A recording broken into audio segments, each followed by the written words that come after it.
एक शख्स ने एक खूबसूरत लड़की से शादी कर ली। वो उसे बहुत मोहब्बत करता था, मगर एक दिन उस लड़की को जल्द की कोई बीमारी लग गई, जिससे उसकी सारी खूबसूरती रोज बरोज कम होती जा रही थी। एक दिन उसका शौहर किसी सफर पे निकला।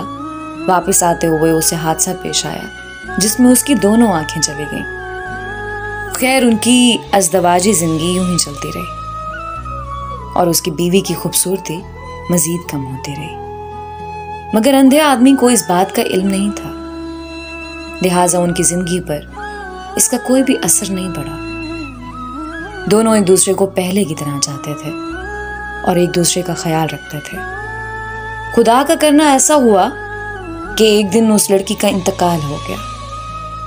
उसका शौहर निहायत गमगीन था इस सदमे से, जिसके बायस उसने अपना सब कुछ फरोख्त कर डाला और उस शहर को छोड़कर किसी दूसरे शहर जाने लगा। जाते हुए रास्ते में किसी शख्स ने पीछे से आवाज दी और कहने लगा, अकेले कैसे जाओगे? अब तक तो आपकी बीवी आपकी मदद करती रही, आपका ख्याल रखती रही और आपकी आंखें बनी रही। अंधे आदमी ने जवाब दिया, मैं अंधा नहीं था, मैं उसे ऐसे दिखा रहा था जैसे मैं अंधा हूं, क्योंकि अगर उसे ये पता होता कि मैं उसकी बदसूरती देख सकता हूं तो ये एहसास उसकी बीमारी से ज्यादा तकलीफ देता, इसलिए मैंने अंधा होने का ड्रामा किया।